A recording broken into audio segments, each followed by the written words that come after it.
नमस्कार दर्शक बंधु ओडिया सुख संसार चैनल को आपण को बहुत बहुत स्वागत।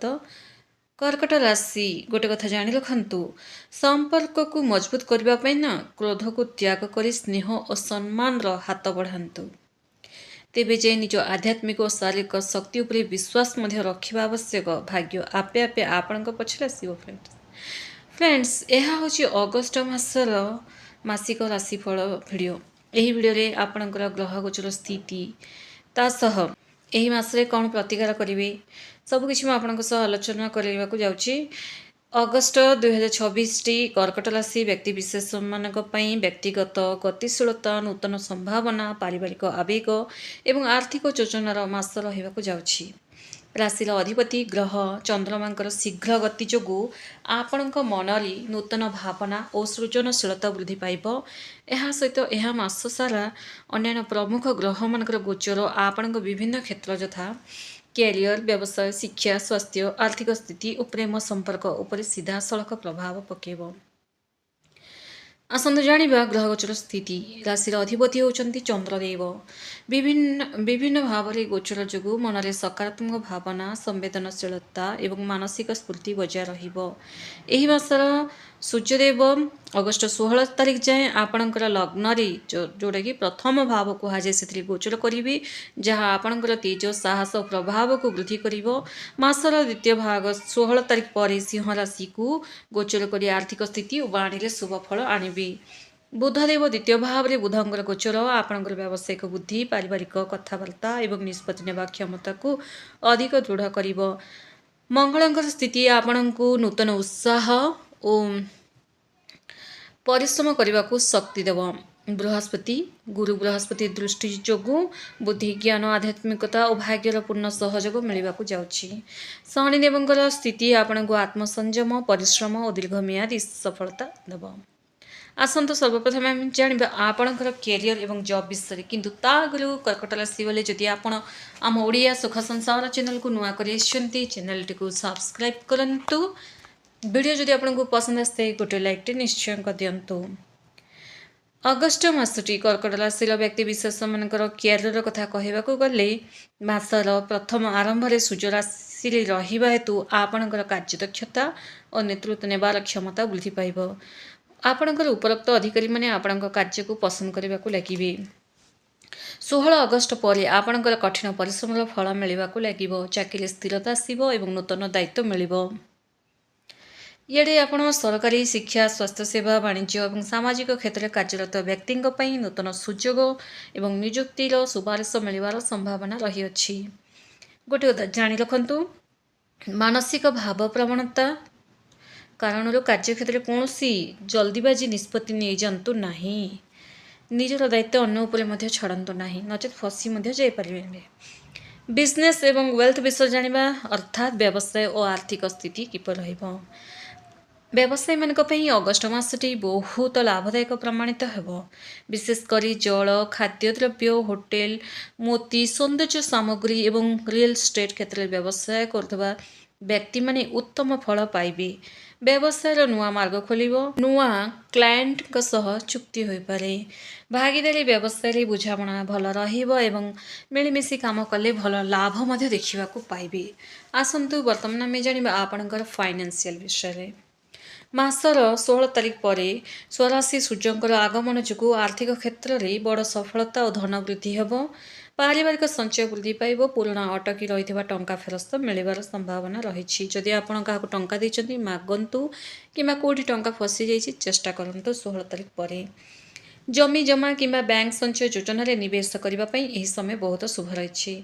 शिक्षा विषय जाना जो मैंने विद्यार्थी मैंने प्रतियोगितामूलक परीक्षा चेष्टा कर आशाजनक फलाफल देखा पाइबे। उच्च शिक्षा नाम लिखा चाहूबा छात्र छात्री को निज पसंदर अनुष्ठान में सुजोग मिल।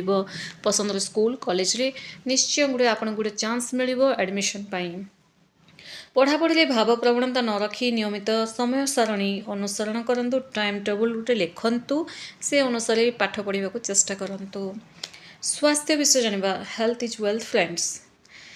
ଲଗ୍ନରେ ସୂର୍ଯ୍ୟଙ୍କ ଯୋଗୁଁ ମାସର ପ୍ରଥମାର୍ଦ୍ଧରେ ସାମାନ୍ୟ ଶରୀର ପୀଡ଼ା, କାଶ, ଥଣ୍ଡା କିମ୍ବା ପେଟଜନିତ ସମସ୍ୟା ଦେଖାଯିବ। ସାତ୍ତ୍ୱିକ ଏବଂ ତାଜା ଖାଦ୍ୟ ଖାଆନ୍ତୁ। ପ୍ରଚୁର ପରିମାଣରେ ପାଣି ଏବଂ ଜୁସେସ୍ ପିଅନ୍ତୁ। ତରଳ ପଦାର୍ଥ ପିଅନ୍ତୁ।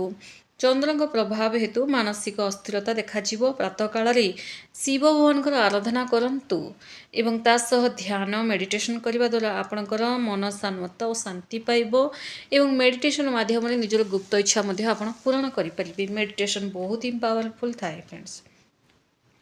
ଲଭ୍ ରିଲେସନ୍ କଥା କହିବାକୁ ଗଲେ ପ୍ରେମୀ ଯୁଗଳଙ୍କ ପାଇଁ ଏହି ମାସଟି ଆବେଗପୂର୍ଣ୍ଣ ରହିବ। ପରସ୍ପରକୁ ବୁଝିବା ପାଇଁ ସମୟ ଦିଅନ୍ତୁ।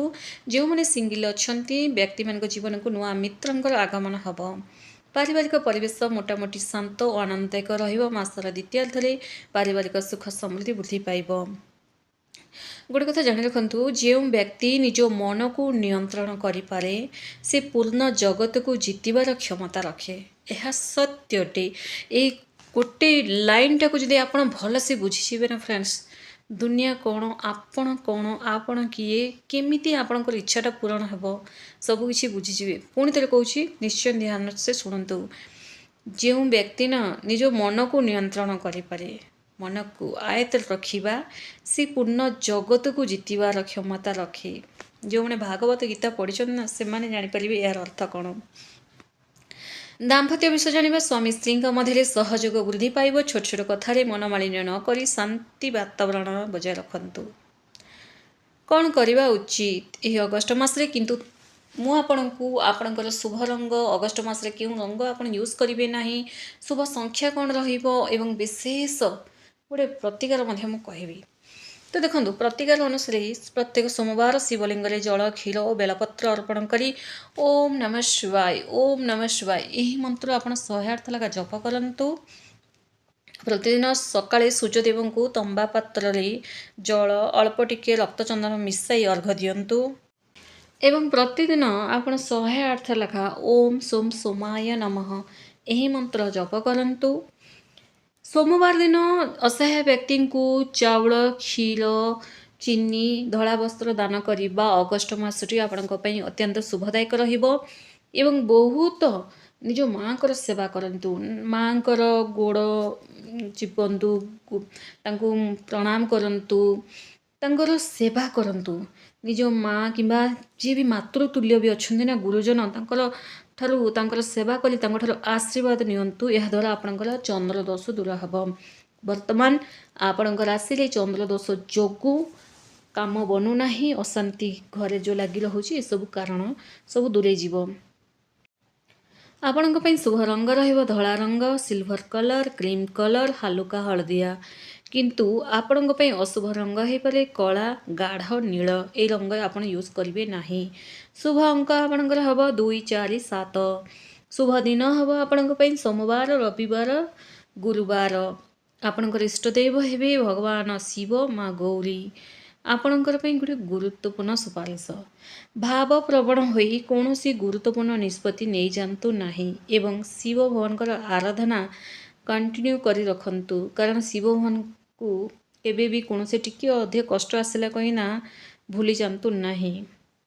ଆଉ ଗୋଟେ କଥା ଜାଣି ରଖନ୍ତୁ, ଗ୍ରହ ଗୋଚର ଆପଣଙ୍କ ପାଇଁ ଶୁଭ ସୁଯୋଗର ଦ୍ୱାର ଖୋଲିଥାଏ, କିନ୍ତୁ ଆପଣଙ୍କର ଧୈର୍ଯ୍ୟ, ସକାରାତ୍ମକ ଚିନ୍ତାଧାରା ଓ ସଠିକ୍ କର୍ମ ହିଁ ଜୀବନରେ ପ୍ରକୃତ ଶାନ୍ତି ଓ ସଫଳତା ଆଣିଥାଏ। ଅଗଷ୍ଟ 2024 ଆପଣଙ୍କ ପାଇଁ ଆନନ୍ଦଦାୟକ ହେଉ। ଜୟ ଜଗନ୍ନାଥ। ଧନ୍ୟବାଦ।